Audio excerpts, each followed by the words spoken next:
पदाचा संपूर्ण जो फेवर आहे तो संपूर्ण आपल्या सोलापूर जिल्ह्यात पाहायला मिळतोय।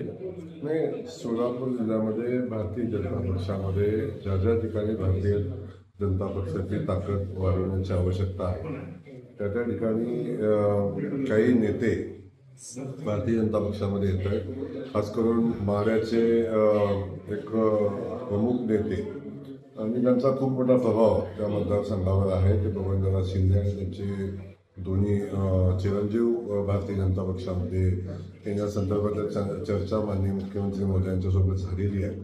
त्यानंतर आपण बघतो की मोहोळ तालुक्यामध्ये राजन पाटील मालक यांची ताकद खूप मोठी आहे आणि त्याही ठिकाणी भारतीय जनता पक्षामध्ये त्याच्या ताकदीमध्ये वाढ करण्याची आवश्यकता आहे। त्यांचाही प्रवेश भारतीय जनता पक्षामध्ये होण्यासंदर्भात चर्चा चालू आहे, ती यशस्वी झालेली आहे। त्यानंतर सोलापूर शहर असेल किंवा दिलीपराव मानेंचा प्रवेशाचा संदर्भ असेल, यशवंत माने यांचा असेल, या सगळ्यांचे प्रवेश होत असताना खास करून दिलीप मानेंच्या प्रवेशासंदर्भातला जो विषय आहे तो माननीय मुख्यमंत्री महोदय स्थानिक नेतृत्वाशी चर्चा करतील आणि तोही प्रवेश करण्याचा निर्णय मुख्यमंत्री महोदय घेतील।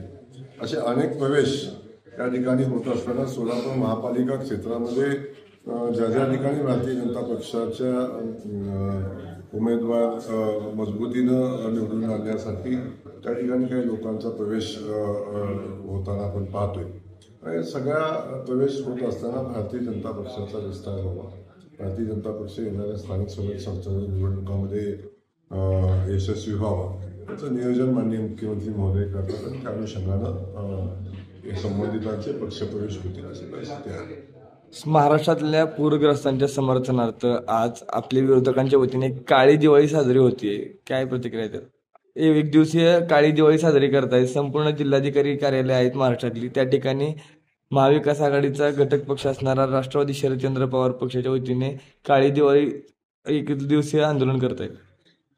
आपण बघतोय की शरदचंद्रजी पवार जो राष्ट्रवादी काँग्रेस पक्ष आहे तोच मुळात काळाकुट्ट झालेला आहे, त्यांच्याकडं काही राहिलंच नाही आहे। त्यामुळे आता कशाचा का आंदोलन करतात मला माहिती नाही, पण आता आवश्यकता आहे की त्यांनी पक्षांतर्गत विचार करण्याची आवश्यकता आहे।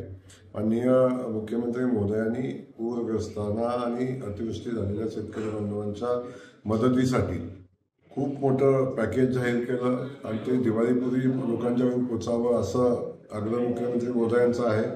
त्याच्याबद्दल तातडीची मदत 10,000 रुपये खात्यावर पोचलेली आहे आणि जी जी मदत शक्य आहे ती सगळी मदत केलेली आहे। किंबहुना विरोधकांनी मागणी केली होती, एक विरोधक आले होते आणि त्यांनी 10,000 कोटी रुपयाचं पॅकेज जाहीर केलं पाहिजे, 31,500 कोटीचं पॅकेज माननीय मुख्यमंत्री महोदयांनी जाहीर केलेलं आहे। त्यामुळं भारतीय जनता पक्ष कायम शेतकऱ्याच्या पाठीशी उभं राहिलं आहे, आमचं माहितीचं सरकार उभं राहिले आणि आता जे काळी दिवाळी साजरी करतायत त्यांच्या राजकीय जीवनामध्ये काळाकुट्ट अंधार आहे आणि त्यामुळे त्या पद्धतीच्या कल्पना करणं सुस्त आहे।